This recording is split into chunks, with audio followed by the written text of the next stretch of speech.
दत्तगुरु मित्रांनो, गगनगिरी महाराज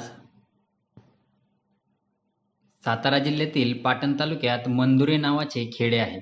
येथील गणपतराव व विठाबाई या वारकरी दाम्पत्याच्या पोटी एक पुत्र झाला. त्याचे नाव श्रीपाद होते.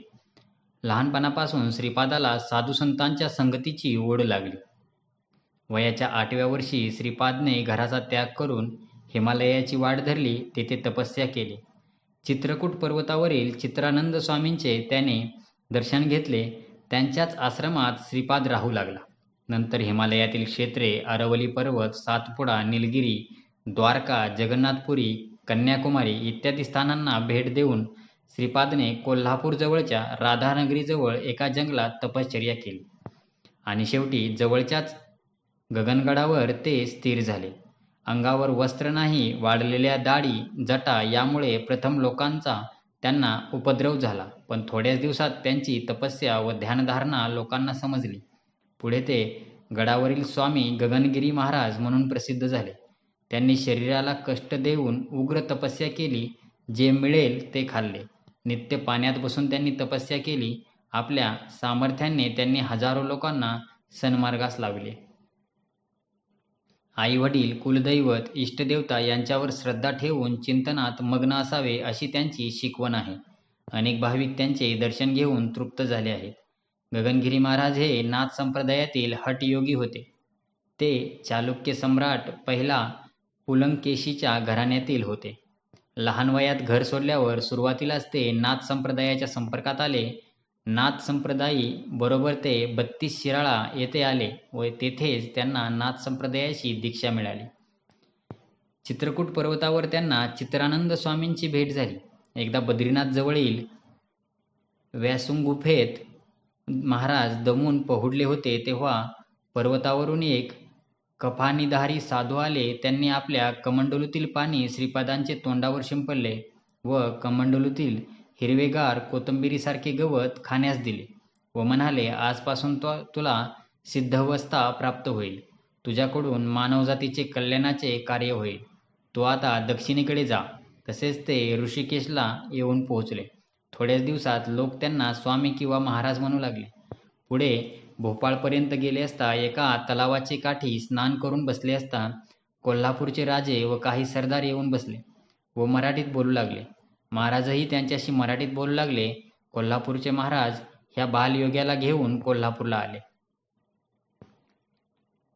त्यांनी दाजीपूर येथे अनेक वर्ष तपश्चर्या केली. सुरुवातीस महाराज एका धनगरवाड्याच्या कडेला थोड्या अंतरावर झोपडी बांधून राहिले. त्या अरण्यात कंदमुळे, झाडपाला व वनस्पती भरपूर असल्याने तेथे ते रमले. झाडाच्या ढोलीत त्यांनी तप केले.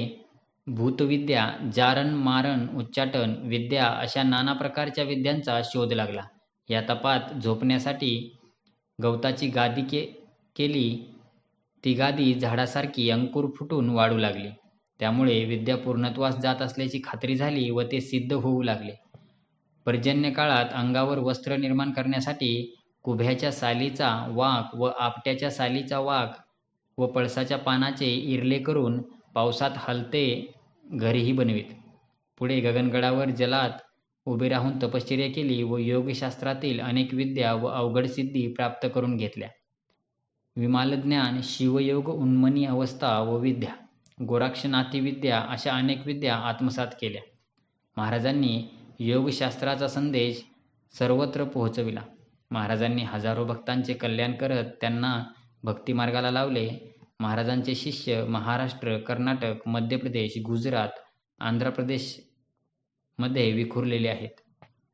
सिद्धयोगी गगनगिरी महाराज यांनी रायगड जिल्ह्यातील खोपोली येथे योगाश्रमात पाताळगंगा तीर्थक्षेत्री पर्णकुटीत 4 फेब्रुवारी 2008 पहाटे 3:30 वाजता देह ठेवला. तेव्हा ते 103 वर्षाचे होते. गगनगिरी महाराज यांचे आश्रम गगनगड, खोपोली, मनोरी बेट, अंबोळगड, दाजीपूर, नागार्जुन सागर इत्यादी ठिकाणी आहेत. येथे दत्तमूर्ती स्थापन करून त्यांनी लाखो लोकांना भक्तिमार्गाकडे वळवले आहे. गुरुपौर्णिमा, दत्त जयंती, गोकुळाष्टमी, शिवरात्री इत्यादी प्रसंगी या आश्रमात भजन पूजन थाटाने होत असते. अन्नदानही मोठ्या प्रमाणावर होते. गगनगिरी स्वामी महाराजांची काही बोधवचने. लोकांना यश का येत नाही, तर सर्व अर्धवट करत जातात, आत्मा ओतून करत नाहीत. मी माझे सोडा घरदार नव्हे. ईश्वर हेच माध्यम म्हणून जगल्यास आनंद संपणारच नाही. गुरु हे एक प्रवेशद्वार आहे. सांगत करायची, पण त्याच्या व्यूहात अडकायचे नाही. मी सर्वांना एक विशाल क्रांतीच्या झोताकडे, दुःखावर मात करणाऱ्या आनंद यात्रेकडे नेण्याचा प्रयत्न करीत आहे. माणसाने स्वतःचे अस्तित्व विसरून जगले पाहिजे. माणुसकी ही परमेश्वराची सेवा करण्याची पहिली पायरी आहे. तुम्हाला योग साधना करायची नसेल तर निदान मानवतेचे तरी आचरण करा. व्यक्तिगत जीवन अनेक स्तरावर समृद्ध झालेच पाहिजे. परमेश्वराकडे वाटचाल करण्याचे हे पहिले पाऊल आहे. कोकणात राजापूरजवळील आंगले गावी खडकावर पाण्याच्या कडेला राहून कायाकल्प केला. नंतर मुंबईला 1948 ते 1950 साली महाराज वाळकेश्वरजवळील शिडीच्या मारुतीजवळ दादी हिरजी पारशी स्मशानात राहू लागले व तप करू लागले. ब्रिज कँडीचा खडक, महालक्ष्मीचा खडक, बाणगंगेचा खडक या टांपूत तप करून दाजी हिरजी शेठच्या पपेटी बंगल्यात अय्यारीच्या समोर, कधीकधी स्मशान बावडीजवळ खाट टाकून तप करू लागले. या काळात सयाजीराव गायकवाड, माधवराव शिंदे, छत्रपती शाहू महाराज, राजाराम महाराज कोल्हापूर, बावडेकर सरकार व भाऊसाहेब पंत अमात्य, महाराणी ताराबाई सयाजीराव गायकवाडांची मुलगी व कोल्हापूर दरबारचे बरेचसे सरदार महाराजांच्या सहवासात आले. ते शिकारीच्या निमित्ताने उन्हाळ्यात अरण्यात येत व पावसाळा सुरू झाला की निघून जात. महाराज त्या जंगलातच एका झाडाच्या ढोलीत निवारा बांधून राहत व जवळपास कुठे कंदमुळे, जंगली भाजीपाला मिळेल अशा जवळच्या ढोलीत वास करून राहत. पाऊस पडण्याआधी अंगावर वस्त्र निर्माण करण्यासाठी आपट्याच्या झाडांच्या सालीचा वाक, पळसाच्या पानांचे इरले करून पावसापासून बचावासाठी डोक्यावर चालते घर तयार करीत असत. त्यामुळे पावसापासून त्यांचा बचाव होई व चालत्या घरास गमतीचे स्वामींनी इरले हे नाव ठेवले होते. अरण्यात त्यांना या वेळेला आत्मज्ञान होऊन खूप फायदा झालेला होता. अफाट पुण्याई संचय झाली होती. त्यामुळे मुंबईतील जनतेला व आम खेडूत जनतेला खूप फायदा होऊ लागला. तसे लोक त्यांना भजू लागले. हळूहळू त्यांची प्रसिद्धी होऊ लागली. त्या काळापासून यशवंतराव चव्हाण, बाळासाहेब देसाई, राजाराम बापू पाटील, कपासे आदी सर्व मंत्रिमंडळी व प्रतिष्ठित अधिकारी वर्ग त्यांना भजू लागले. मुंबई येथील चौपाटीवरील बिर्ला क्रीडा केंद्रात गुरुपौर्णिमा थाटामाटात करू लागले. नवनाथी तप करीत असल्याने त्यांना मौज वाटे. मन निर्विकल्प बनविणे, इंद्रिये शांत ठेवणे, शुद्ध पवित्र मन मानेल तसा आहार घेणे, 17वीची जीवनकळा साधल्याने तोंडातील झरे उलटे वाहून अमृत सिंचन करतात. त्यामुळे योग्यास आहाराची जरुरी लागत नाही. वन, अरण्य, पर्वत, नदीकिनारी भरपूर एकांत साध्य झाल्याने तो योगी सिद्ध पावतो. हजारो जनजीवांचे भार उतरविण्यास तो योगी योग्यच ठरतो. सिद्धोके सिद्ध झाल्याने जीव व परमात्मा एकरूप झाल्याने शरीररूपी आनंदवनात तो योगी सुखाने नांदतो व अंतिम पक्षी मोक्षाला जातो. अशा पुण्यपुरुषाच्या सहवासात पतित मानव सुद्धा उधरून जातात.